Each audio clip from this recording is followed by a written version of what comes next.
plenos que traen el Consejo no solamente está abocado a crear ternas, sino también a instruir, a formar a la población, más enfocada al grupo de abogados, así que con mucho esfuerzo, después de más de 10 años el Consejo de la Magistratura pudo inaugurar este complejo, este edificio, y que fue en febrero de este año, y hoy ya podemos albergar la escuela judicial, que para nosotros es el puntapié y la forma de portarnos también como institución pública a la República del Paraguay. Para que podamos evaluar el desempeño de todas las instituciones del Estado. Cuando se accede a la información, digamos que todos los ciudadanos se vuelven contralores de nuestra actuación como funcionarios públicos. Y eso nos exige que podamos ir, digamos, mejorando día a día y buscando los mecanismos. Esa ley vino a traer una complicación, pero vino a traer una complicación para mejorar justamente nuestro sistema de trabajo y nuestro quehacer como funcionarios públicos. Todas las entidades públicas están regidas por la ley 5284, que es 82/14, que es la de libre acceso a la información pública, y también así como su decreto reglamentario, y en el caso de la Corte con la acordada la 1015, que no voy a estar hablando. Como bien hablamos, el marco que estamos regidos es por la Constitución Nacional, el artículo 28, también por el Pacto de San José de Costa Rica, por la Ley Orgánica Municipal también, que digamos ellos dentro de esa ley, en el artículo 68, reconoce la obligación de los municipios de dar una información en un plazo no mayor de 15 días, lo cual también es concordante con nuestra ley. También la 5189/14, que es de la obligatoriedad de la provisión de informes de recursos públicos y remuneraciones. Hasta antes de esta ley, ¿se acuerdan que los datos eran prácticamente inexistentes? Luego vino la 5282, que ya es nuestra ley marco, y también tenemos el decreto 406415, que fue el que reglamentó la ley, así como también la acordada 1005/15, que le dio al Poder Judicial algunas cuestiones, y también el caso del amparo en el caso de la delegación de la información. El derecho humano de acceso a la información pública es fundamental, porque el conocer la información y los derechos nos permiten poder entender también cuáles son las obligaciones y cuáles son los derechos de los ciudadanos, así como también cuáles son nuestras obligaciones como funcionarios públicos y cuáles son nuestros derechos como tal. Hay un caso, por ejemplo, que hoy en día está de modo de citar, es el caso de los seguros médicos. Creo que ahora se hizo una petición, por ejemplo, en nuestro caso, el Ministerio de Justicia, que estuvo sonando en la prensa en estos días, de acceso a contrataciones públicas sobre empleo de bases y condiciones que se están haciendo para el seguro médico de los funcionarios del Ministerio de Justicia.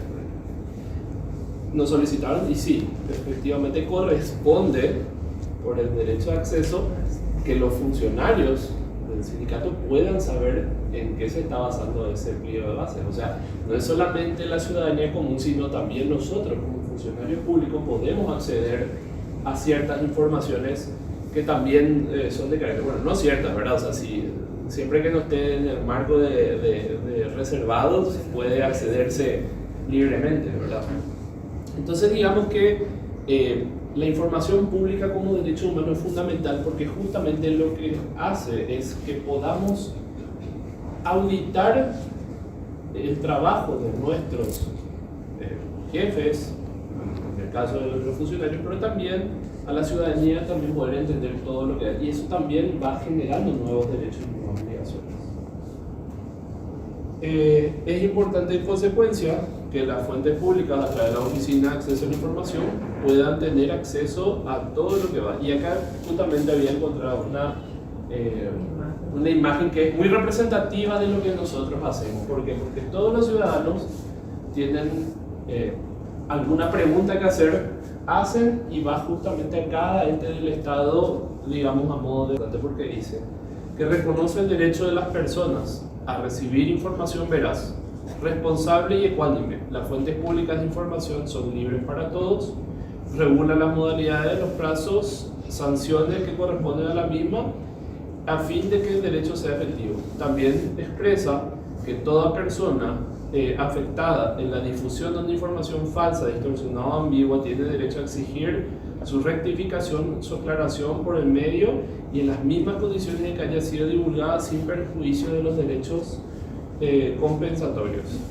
Cuando nosotros hablamos de esto, previo a nuestra ley, ¿cómo se podía ejecutar lo que establece la Constitución? Era, digamos que podíamos agarrar de ciertos parámetros legales, ciertas cuestiones, pero no teníamos una ley que nos permitía conocer, digamos, si existía alguna información de carácter oficial dentro del Estado que diga algo que verse sobre nosotros. Entonces, digamos que con esta ley que vino digamos, a llenar ese vacío legal que existía, se cumple plenamente lo que establece la Constitución sobre este punto. Las fuentes de información pública. Cuando nosotros hablamos justamente de la ley, la 5189, y tanto también la 5282, se establece una serie de listados enunciativos que dicen fuente pública. ¿Qué es la fuente pública como tal? Y pueden ser básicamente, digamos, fuentes que sean tanto estatales como no estatales, pero no estatales cuando afecten derechos generales. Vamos a poner, por ejemplo, la prestación de servicio, en el caso, por ejemplo, del seguro médico. Es cierto, o sea, el Estado firma con un ente privado, pero ¿afecta o no afecta eso a los derechos de los ciudadanos y a los contribuyentes? Entonces, eso también es información pública.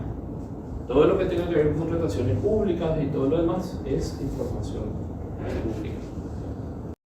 Que venimos promoviendo desde la Secretaría Nacional Anticorrupción y que el Consejo de la Magistratura lo viene implementando a partir de la firma del convenio de cooperación. Entonces, la transparencia es un pilar fundamental de la rendición de cuentas, y al hablar de transparencia, rendición de cuentas, no podemos dejar de mencionar dos instrumentos internacionales jurídicamente relevantes para el país y que ambos fueron aprobados por ley.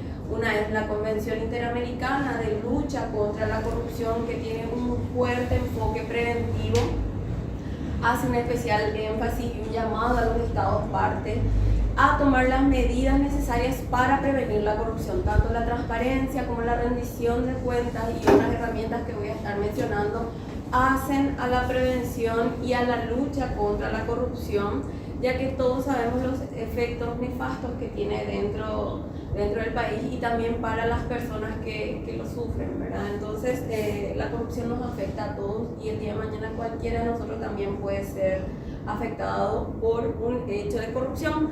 También tenemos otra de las convenciones, que esta convención es un poco más amplia que la Convención Interamericana contra la Corrupción, que es la Convención de las Naciones Unidas contra la Corrupción. Esta convención, a diferencia de la primera, introduce más elementos, hace un fuerte énfasis a las medidas preventivas y también menciona que la corrupción no es exclusiva del sector público, sino también habla de la corrupción en el sector privado. Entonces, entendemos también que la corrupción ya deja de ser concebida como algo exclusivo del sector público y también el sector privado. En el sector privado también se pueden cometer hechos de corrupción y también hay que actuar en consecuencia para prevenir, más que nada. Entonces es allí donde aparecen también la transparencia, el acceso a la información y la rendición de cuentas al ciudadano. En el contexto global también tenemos a los objetivos de desarrollo sostenible, que hacen con las dos convenciones internacionales a la lucha anticorrupción global, específicamente lo de ese número 16 que habla de que las instituciones deben ser eficientes, deben luchar contra la corrupción en todas sus formas y por sobre todo deben rendir cuentas. Entonces tiene metas específicas que hacen a la lucha contra la corrupción. Entonces los elementos de acceso a la información, transparencia y rendición de cuentas también hacen al logro de los objetivos de desarrollo sostenible. Desde el momento que el Consejo de la Magistratura cuenta con una unidad de transparencia, doctora, ¿a partir de qué año nosotros empezamos a trabajar como unidad de transparencia? Desde el 2022. Desde el 2022, entonces el Consejo de la Magistratura no contaba con un área especializada en la promoción de la transparencia, la integridad, la ética pública, el acceso a la información. Creo que contaban con una oficina de acceso, pero solamente cumplía funciones de acceso a la información. Y en las dos dimensiones, entiendo, la pasiva y la activa, que es la que voy a estar hablando. Entonces es un paso más también que la institución está dando hacia la transparencia, hacia la rendición de cuentas, y la ley 5282 es nuestra ley de libre acceso ciudadano a la información pública y transparencia gubernamental. Reglamenta el artículo 28 de la Constitución Nacional, que si bien la Constitución es del año 1992, pasaron muchísimos años para que efectivamente el país cuente con una ley de acceso a la información pública y que tiene por objeto garantizar a todos los ciudadanos el acceder a la información pública que obra en las fuentes públicas. Cuando hablamos de una fuente pública estamos hablando de todas las instituciones prácticamente del Estado, desde el municipio más pequeño hasta las binacionales. También tienen la obligación también de proveer información y de cumplir ciertas obligaciones. Bueno, una característica muy particular que se dio con la promulgación de la ley 5282 y bueno, capaz sea un desfasaje también que tiene la ley, es que nació sin un órgano garante. ¿Qué significa esto? Que en instancia administrativa no tenemos una institución a la cual podemos recurrir ante la denegación de alguna información. Necesariamente, como nos mencionó el doctor, ante una denegación recurrimos a las reglas del amparo. Entonces, nació sin órgano garante. Entonces, el Paraguay, como medida también de transparencia, no solamente tiene una ley de transparencia, tiene dos leyes de transparencia. Entonces tenemos la ley 5189, que tiene un nombre súper largo, pero es la famosa ley de publicación de salarios, cuyo monitoreo e implementación está a cargo de la Secretaría de la Función Pública. Hoy es un viceministerio dentro del Ministerio de Economía. Entonces ellos hoy en día están realizando el monitoreo de las obligaciones contenidas en la ley 5189, que contiene un catálogo de información básicamente referidas a las asignaciones y remuneraciones que recibe el funcionario público. Y entonces tenemos una ley exclusivamente de transparencia activa, que es la ley 5189, tiene obligaciones específicas para las instituciones de publicar información de manera mensual. Esto es sin necesidad que el ciudadano me solicite. Conforme a la ley 5189 estoy obligada a publicar un catálogo de información como institución. Luego tenemos la ley 5282, su decreto reglamentario. Como bien les mencioné, no tenemos órganos garantes, entonces como que las funciones se dividieron entre varias instituciones. Por un lado tenemos el Ministerio de Justicia, que se encarga, que es el coordinador de las oficinas de acceso a la información pública, tiene un rol muy importante, todo lo que hace la transparencia pasiva. El doctor nos estaba comentando también cuál es el rol de su oficina dentro del Ministerio de Justicia y en lo que hace a la implementación de la ley, de ser un poco ese coordinador, el asesor, de capacitar también a las instituciones en materia de acceso a la información pública, y en caso de dudas se recurre también, ellos emiten también dictámenes, nos estaba comentando también los ejemplos de los dictámenes. Por otro lado está la Secretaría Nacional Anticorrupción, que realiza el monitoreo de las obligaciones de transparencia activa establecidas en el artículo 8 de la ley. La Ley de Acceso a la Información Pública, la 5282, distingue dos tipos de transparencia. Por un lado, la transparencia pasiva, que es cuando el ciudadano solicita información y hay un plazo de 15 días hábiles. Esa es la transparencia pasiva. Cuando un ciudadano me solicita información, ya sea por el portal, de manera verbal o viene y presenta la nota, entonces eso es la transparencia pasiva. Cuando el ciudadano me pide determinada información y que no tiene un carácter de reservado, entonces la institución la entrega. Y por otro lado distingue otro tipo de transparencia, que es la transparencia activa. A este derecho de acceder a la información le corresponde otra obligación, que es la obligación de las instituciones de proveer información sin necesidad que el ciudadano me solicite. Todas las instituciones están obligadas a proveer información de manera mensual, actualizada y comprensible. Entonces son ciertos atributos de la información.